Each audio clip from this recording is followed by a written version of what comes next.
Welcome to the 1992 Oscar Watch. This is where Daddy picks what he would vote for from the 1992 Oscar nominees. Damn, these are really easier to explain than I think they're going to be. Why is every YouTube video intro like 18 minutes long? Let's just get into this. Best Supporting Actor. The winner was Gene Hackman, Unforgiven. Do I like this win?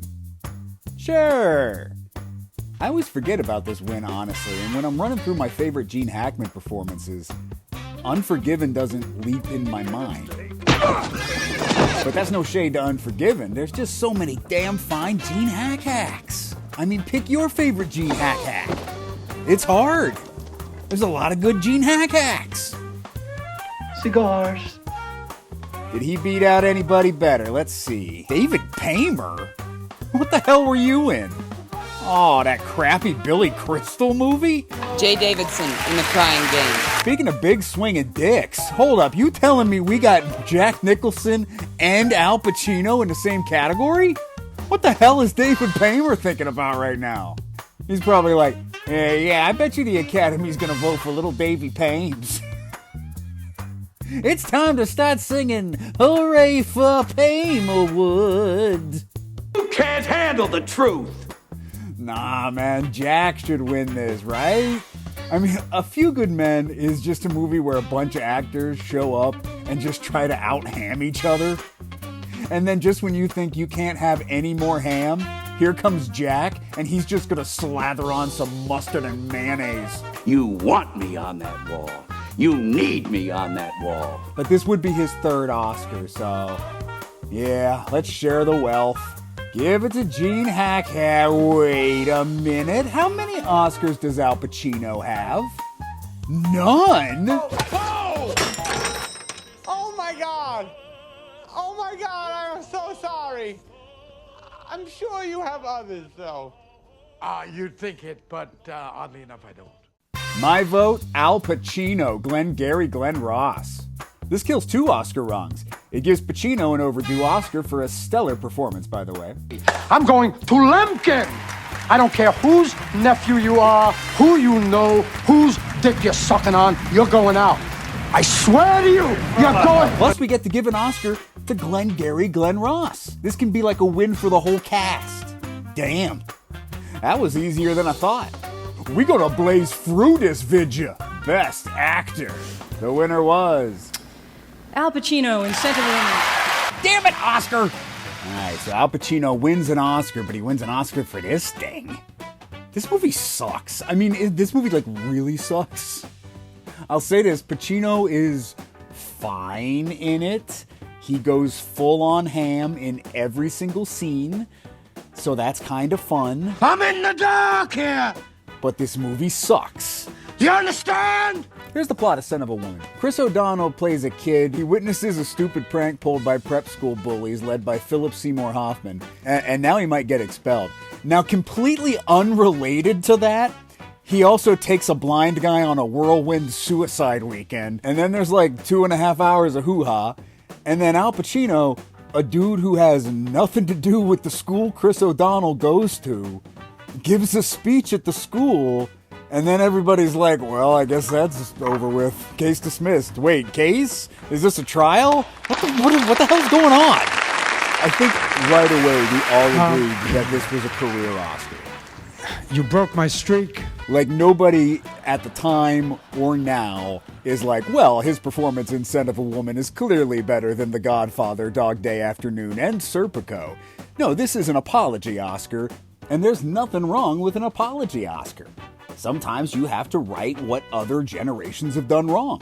That's kind of what I'm doing. Now, in my timeline, Pacino already won an Oscar, like a few minutes ago, so we don't have to give him this. My vote, Al Pacino, Glenn Ross. This kills two. So who else we got? Robert Downey Jr. as Charlie Chaplin? No. Stephen Ray in The Crying Game? Really cool nomination, but nah. Clint Eastwood in Unforgiven? Okay, alright. But like, nah, it's Denzel Washington as Malcolm X, right? Like, clearly that's the best performance in the category. Wait a minute. Denzel Washington? Oscars? This has all sounded vaguely familiar. You know when you push one domino and then it topples another domino and so on and so on? You familiar with dominoes? No, not the Noid. What are you, like a dummy dum-dum? I'm talking dominoes, the things you stack, and you get the hell out of here.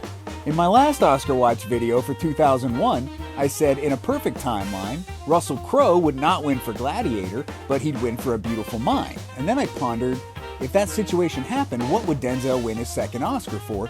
But I was looking the wrong way. Denzel wins his second Oscar here.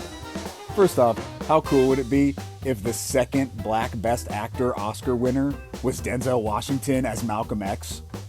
Like, that would just be cool. And Denzel earns it in this movie, like, no questions about it. No matter how you feel about the film Malcolm X, you can't argue that Denzel Washington isn't awesome in that movie.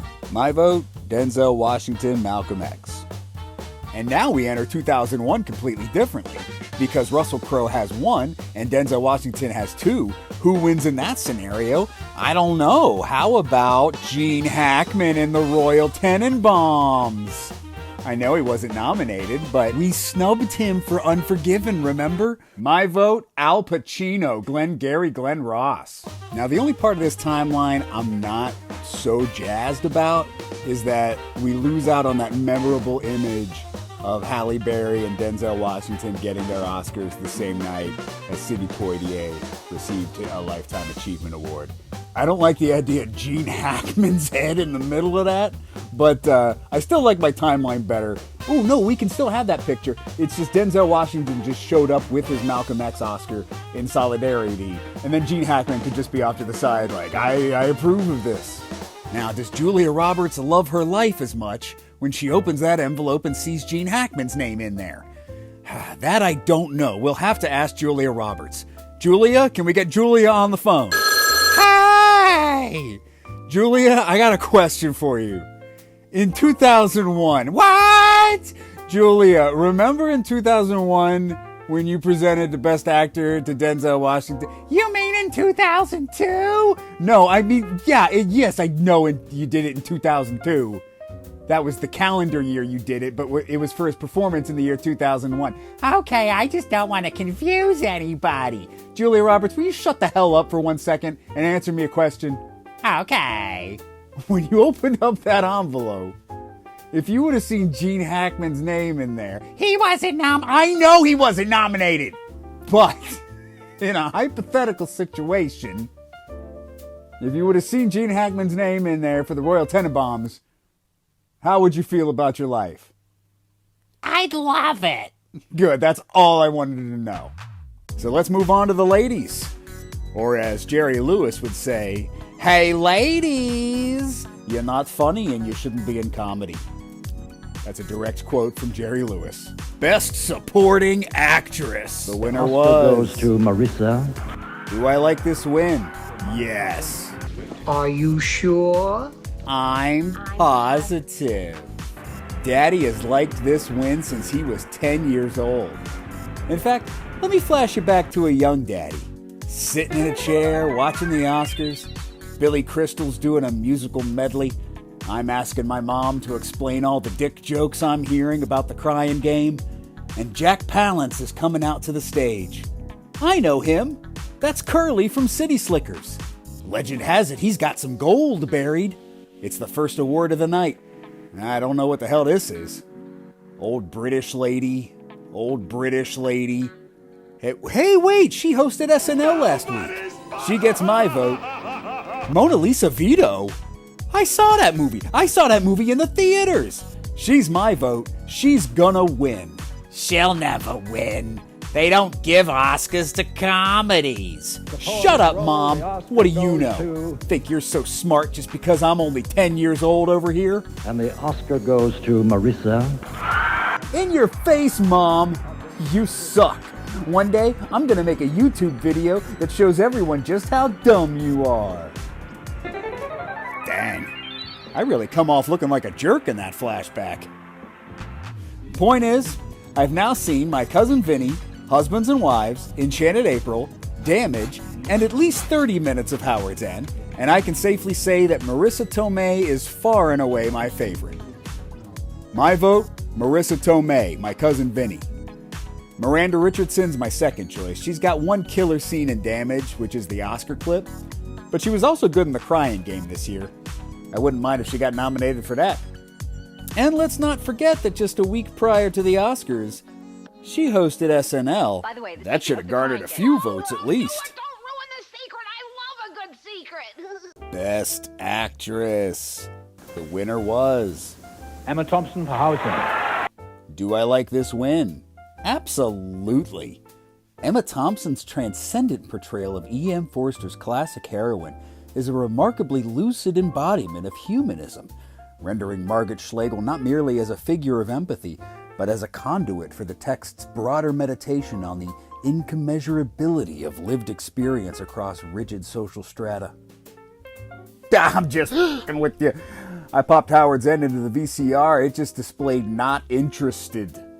I seen Remains of the Day. I remember liking that one. Does that count for anything? Emma Thompson gets nominated for that next year, and she gets a supporting nomination for In the Name of the Father. So if she doesn't win this year, she probably wins for one of those. But I like Emma Thompson, so sure, let's give her an Oscar. As long as she's not beating out anyone more deserving, who else we got? Catherine Deneuve in Indochine, Mary McDonnell in Passion Fish, Michelle Pfeiffer in Love Field, Susan Sarandon in Lorenzo's Oil. Show me 5 women who deserve Oscars and 5 movies I have no interest in watching.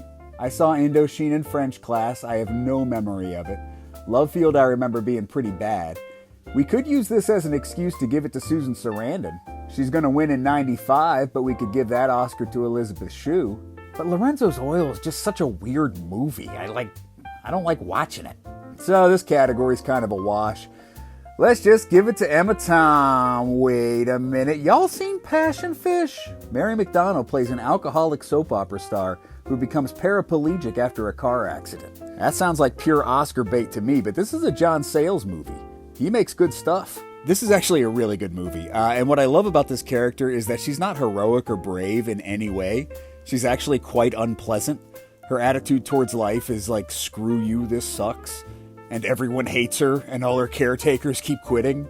So this may not be like a top 10 movie, but it's a good movie. And Mary McDonnell and Alfre Woodard, who should also have been included in that boring supporting actress category, are both great. My vote, Mary McDonnell, Passion Fish. Because it's the only one of these movies I can sit through. Best Director. Let's talk about it. You want to talk about it? I feel like talking about it. The winner was Clint Eastwood for Unforgiven. Do I like this win? Hell yeah. At the time, this felt like Clint Eastwood's crowning achievement. Like, whoa, he's never going to make a movie as good as Unforgiven. So we better give Clint Eastwood the award now, because he's old. He might die next year. There's no reason to be rude. Robert Altman for The Player would be a cool winner. Speaking of my 2001 Oscar watch, if it wasn't for David Lynch, I would have voted for him there. So, hey, maybe we could give Robert Altman the award. Neil Jordan's a fun nominee for The Crying Game. James Ivory, of course, does yeoman's work carrying the lyrical autopsy of the great British class divide that is Howard's End. An essential cerebral odyssey for those who find the mundane world of commerce utterly gauche. The idea. And does anyone want to tell me why the hell Martin Brest is nominated for Scent of a Woman? The movie where Al Pacino blind tangos with a lady and drives a car through 20 city blocks of uninhabited New York City? Where the hell are they that they're able to drive this car without killing anyone? Like, I guess kudos to Martin Brest for, like, shutting down that part of the street. Like, that's part of a director's job is, you know, just logistics. How are you going to film that? You can't have a guy just, like, bumping into your car. So I guess that's good work. But no, I still think my vote's, you know what? My vote's Robert Altman. What the hell? That tracking shot in The Player is worth a Best Director trophy. My vote, Robert Altman, The Player. Best Picture. Unforgiven. Do I like this win? Yes. Unforgiven rocks. Solid choice, Academy. Also, Clint is the producer, so he gets to make the speech at the end of the night. Like, who else you want up there? Ismail Merchant, producer of Howard's End? Yeah, that's gonna close things off on a high note. What did it beat? Anything good? You can't handle the truth. A few good men. Rob Reiner threw a hissy fit that he didn't get nominated for Best Director. But my question is, how the hell is A Few Good Men nominated for Best Picture? This is why they needed to go to 10 nominees. It's not because 5 nominees isn't enough. It's just because they picked the wrong 5. A Few Good Men is fine to have in your top 10. But what the hell are you saying this is one of the best pictures of the year? And Howard's End? And Scent of a Woman? Are you freaking nuts? What the poop, Academy? Seriously, what the poop? Fuck you too! And The Crying Game? Rocks, actually. If you've never seen The Crying Game, there's a twist I won't spoil, but you could probably figure it out based on Jaye Davidson's category placement. By an actor in a supporting role are Jaye Davidson in The Crying Game. Spoiler alert! In Unforgiven. Now, if you already know that twist, that's no problem, because there's 4 or 5 twists in this movie that come before and after that twist. Also, that twist that you're thinking about comes halfway through the movie, so it's not really a twist, it's like a plot. 1 hour and 4 minutes, by the way, that's when the twist happens. In case you needed that information. Could be important later in life, I don't know. Here's a true story. I'm watching The Crying Game, and I see a text from my wife that she's on the way home. Now, I'm pretty sure I know what scene is coming up. And the last thing I want is for her to open the door just as I'm turning the TV off, all quick and shady-like. What were you watching? Just a movie? What movie? I forget the name. But, it was a Best Picture nominee. Well, what's it about? The IRA. They took a hostage. Things went bad. Now one of the guys is kind of living with that guilt. Oh, that sounds real interesting. Looks like you're exactly 1 hour and 4 minutes into it. Why don't you turn that TV back on and we'll sit and watch it together? All right. Let me just turn this TV back on while I'm exactly 1 hour and 4 minutes into The Crying Game. Point is, I love my wife, and my vote is The Crying Game. Alright, what else? The Crying Game wins Best Original Screenplay. Cool. Howard's End wins Best Adapted Screenplay. And while I agree that Ruth Prowar-Javala's script captures the sprawling social architecture of Howard's End, I think it fails to grasp its moral ambivalence. So I'd probably pick The Player, I guess. Out of what are these nominees? Scent of a Woman, A River Runs Through It, Enchanted April, and Howard's End. Guys. I gotta sleep at some time. I can't be up all night with all these exciting films. Slow down, Academy. Now, if y'all excuse me, let me just slip into my Oscar TARDIS phone booth I built. And I'll go to another year and fix that too. Up next, I'll be jumping back in time a decade to go to 1982. You know what that means. Strap on your boots, it's time for Gandhi, mofos! But first, a little Oscar ceremony just happened, so let's talk about it. Get ready for Oscar Watch 2025. That's right, Daddy's gonna watch that movie where Wolverine plays a fake Neil Diamond or something. I swear, I saw the trailer to this, and I'm like, wait, so he's not even Neil Diamond? This is about a fake Neil Diamond? And people like it? People be like, I want to go see that at Christmas? From the director of Black Snake Moan. What is this movie? I remember I saw this trailer and I'm like, well, certainly I'm never watching this. Don't worry, eyeballs, you're safe from this. But then the Oscars be like, Kate Hudson for the fake Neil Diamond movie. Thanks for that. Any other recommendations?